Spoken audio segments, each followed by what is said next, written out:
Hello student, তোমরা যারা ক্যালকাটা ইউনিভার্সিটির আন্ডারে প্রথম সেমিস্টারের ছাত্রছাত্রী আছো, এখন তোমাদের ইএনভিএস অর্থাৎ পরিবেশবিদ্যা সাবজেক্টের ক্লাস আছে।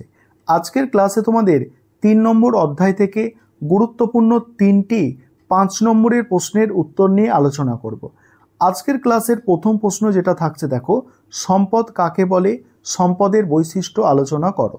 প্রথমে সম্পদ দেখো, সম্পদ বলতে কোনো বস্তু বা পদার্থকে বোঝায় না, ওই বস্তু বা পদার্থের কার্যকারিতা বা উপযোগিতাকে সম্পদ হিসাবে পরিচিত, উপযোগিতাই সম্পদ হিসাবে পরিচিত। প্রখ্যাত সম্পদ বিশারদ অধ্যাপক জিমারম্যানের মতে সম্পদ বলতে কোনো বস্তু বা পদার্থকে বোঝায় না, ওই বস্তু বা পদার্থের কার্যকারিতাই সম্পদ রূপে গণ্য হয়, যা মানুষের অভাব মোচন করে, মানুষের চাহিদা মেটায় এবং মানুষের নির্দিষ্ট লক্ষ্য পূরণে সাহায্য করে। এবার আছে দেখো বৈশিষ্ট্য। প্রথম পয়েন্ট হচ্ছে উপযোগিতা। কোনো বস্তু বা পদার্থের উপযোগিতা না থাকলে তা কখনো সম্পদ হিসাবে বিবেচিত হয় না। মানুষের দৈনন্দিন জীবনযাত্রায় প্রয়োজনীয় বস্তুগুলির উপকারিতা আছে বলেই এগুলিকে আমরা সম্পদ বলে থাকি। দ্বিতীয় পয়েন্ট হচ্ছে কার্যকারিতা। বস্তুর কার্যকারিতাই সম্পদ রূপে বিবেচিত হয়। প্রকৃতপক্ষে কার্যকারিতা বলতে বোঝায় বস্তুর কার্য সম্পাদনের ক্ষমতা, অর্থাৎ যে বস্তু আমাদের চাহিদা পূরণ করতে পারে সেগুলির কার্যকারিতা প্রমাণিত হয় বলে সেগুলি সম্পদ হিসাবে গণ্য হয়। পরের পয়েন্ট আছে দেখো, বস্তুগত ও অবস্তুগত অস্তিত্ব।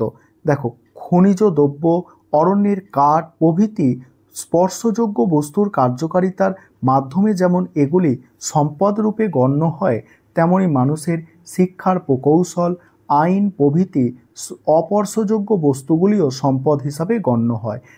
তারপরে দেখো অস্থিতিস্থাপকতা। প্রকৃতিদত্ত উপাদানগুলির মধ্যে যেগুলিকে আমরা সম্পদ রূপে গণ্য করে থাকি সেগুলির পরিমাণ সীমাবদ্ধ ও সুনির্দিষ্ট, এই জন্য সম্পদকে অস্থিতিস্থাপক বলা হয়। তারপর দেখো একমুখী ও বহুমুখী ব্যবহার। বস্তু বা অবস্তুর কার্যকারিতা ও উপযোগিতা একমুখী হতে পারে, আবার বহুমুখী হতে পারে। যেমন খনিজ তেল কেবল জ্বালানি হিসাবে ব্যবহৃত হয় না, এর নানাবিধ উপজাত দ্রব্যের কার্যকারিতা ও উপযোগিতা আজ মানব সমাজের কাছে যথেষ্ট উল্লেখযোগ্য। তারপর দেখো পরের পয়েন্ট হচ্ছে পুনর্ব্যবহারযোগ্যতা।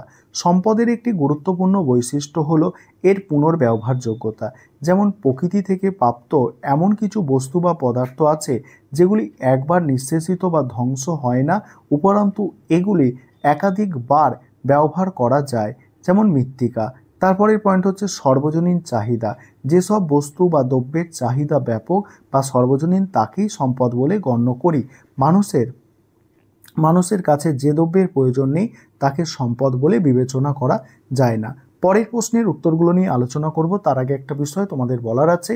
তোমাদের জন্য অনলাইন কোচিং ক্লাস চলছে। তোমরা যদি কেউ অ্যাডমিশন নিতে ইচ্ছুক থাকো এই নম্বরে যোগাযোগ করতে পারো, 9123005218। এই নম্বরে তোমরা যোগাযোগ করে পেড ব্যাচে অ্যাডমিশন নিতে পারো। আমাদের সপ্তাহে 2 দিন করে রেকর্ডেড ক্লাস থাকে, তার সঙ্গে পিডিএফ নোটস দেওয়া হয় এবং তার জন্য পার মান্থ 200 টাকা করে ফিস নেওয়া হয়। ইচ্ছুক ছাত্রছাত্রীরা এই নম্বরে যোগাযোগ করে অ্যাডমিশন নিতে পারো। এছাড়া তোমরা যারা স্টাডি মেটেরিয়াল পারচেস করতে চাইছো তোমরাও এই নম্বরে যোগাযোগ করতে পারো। চলো পরের প্রশ্নের উত্তরগুলো দেখে নাও। পরের প্রশ্ন আছে দেখো, অপুনর্ভব এবং পুনর্ভব সম্পদ কাকে বলে। প্রথমে দেখো অপুনর্ভব সম্পদ। যে সকল সম্পদ ক্রমাগত ব্যবহারের ফলে দ্রুত নিঃশেষিত হতে থাকে সেগুলিকে সঞ্চিত সম্পদ বলা হয়। ব্যবহারের ফলে ক্রমাগত ক্ষয় পায় বলে এগুলিকে ক্ষয়িষ্ণু সম্পদও বলা হয়। আবার সমপরিমাণ এই সম্পদ পুনরায় সৃষ্টি করা যায় না বলে একে অপুনর্ভব সম্পদও বলা হয়। কয়লা, আকরিক লোহা, খনিজ তেল, অন্যান্য খনিজ দ্রব্য এই প্রকার সম্পদ। তারপরে বলা হচ্ছে দেখো, সঞ্চিত সম্পদকেও অনেক সময় প্রবাহমান সম্পদে পরিণত করা যায়। যেমন আকরিক লোহা, বক্সাইট, সোনা, রূপা ইত্যাদি ধাতু এক নাগাড়ে ক্রমাগত ব্যবহারের পর এক সময় ব্যবহারের অনুপযোগী হয়ে পড়লে সেগুলিকে গলিয়ে নতুন সামগ্রী তৈরি করে তাকে ব্যবহার করা যেতে পারে।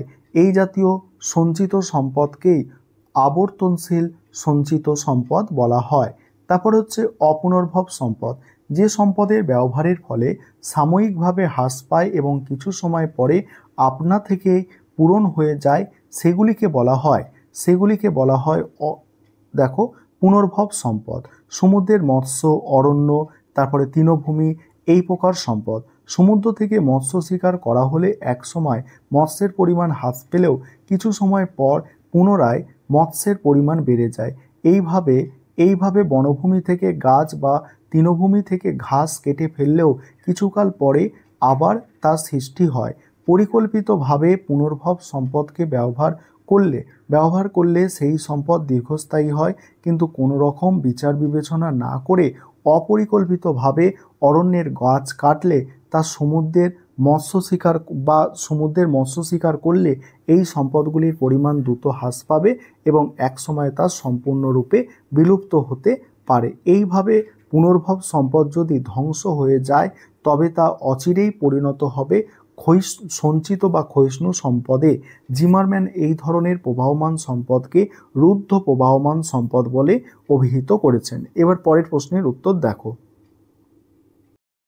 পরের প্রশ্ন আছে দেখো, প্রাকৃতিক সম্পদ সম্পর্কে আলোচনা করো। এই প্রশ্নের উত্তরটা দেখে নাও। প্রাকৃতিক সম্পদ হলো প্রকৃতি থেকে প্রাপ্ত এমন সকল উপাদান যা মানব জীবনের কল্যাণে ব্যবহার করা হয়। এই ধরনের সম্পদগুলি পৃথিবীর বায়ুমণ্ডল, ভূমি, জল, বনের গাছপালা, খনিজ পদার্থ এবং জীববৈচিত্র্য সহ বিভিন্ন উৎস থেকে আসে। এগুলি দুটি প্রধান শ্রেণীতে বিভক্ত: পুনর্নবীকরণযোগ্য এবং অপুনর্নবীকরণযোগ্য সম্পদ। পুনর্নবীকরণযোগ্য সম্পদ হলো এমন সম্পদ যা প্রাকৃতিকভাবে পুনরায় তৈরি বা পূর্ণ হতে পারে, যেমন সূর্যালোক, জল, বায়ু এবং জীববৈচিত্র্য। সঠিক ব্যবস্থাপনার মাধ্যমে এই সব সম্পদ দীর্ঘদিন ধরে ব্যবহার করা সম্ভব। তারপরে অন্যদিকে কি বলা হচ্ছে, অপুনর্নবীকরণযোগ্য সম্পদ হলো এমন সম্পদ যা একবার ব্যবহার হলে পুনরায় তৈরি হতে কয়েক লক্ষ বা কয়েক কোটি বছর লেগে যায়, যেমন খনিজ পদার্থ, কয়লা, তেল, প্রাকৃতিক গ্যাস ইত্যাদি। এগুলি সীমিত পরিমাণের কারণে এগুলি সঠিক এবং সাশ্রয়ী ব্যবহার নিশ্চিত করা জরুরি। তারপর কি বলা হচ্ছে দেখো, প্রাকৃতিক সম্পদগুলি মানব সভ্যতার জন্য অত্যন্ত গুরুত্বপূর্ণ। এগুলি খাদ্য, বস্ত্র, বাসস্থান, জ্বালানি এবং অন্যান্য আনুষঙ্গিক চাহিদা পূরণের প্রধান ভূমিকা পালন করে। তবে অতি ব্যবহারের ফলে প্রাকৃতিক সম্পদগুলির হ্রাস, পরিবেশ দূষণ, জীববৈচিত্র্যের ক্ষতি এবং জলবায়ুর পরিবর্তনের মতো গুরুতর সমস্যা দেখা দিচ্ছে। অতএব প্রাকৃতিক সম্পদের সঠিক ব্যবহারের জন্য আমাদের সচেতনতা বৃদ্ধি করতে হবে এবং টেকসই উন্নয়নের পথে এগিয়ে যেতে হবে। এইভাবে আমরা আগামী প্রজন্মের জন্য একটি সুস্থ, ভারসাম্যপূর্ণ পরিবেশ নিশ্চিত করতে পারবো। এই ছিল তোমাদের আজকে গুরুত্বপূর্ণ 3টি 5 নম্বরের প্রশ্নের উত্তর।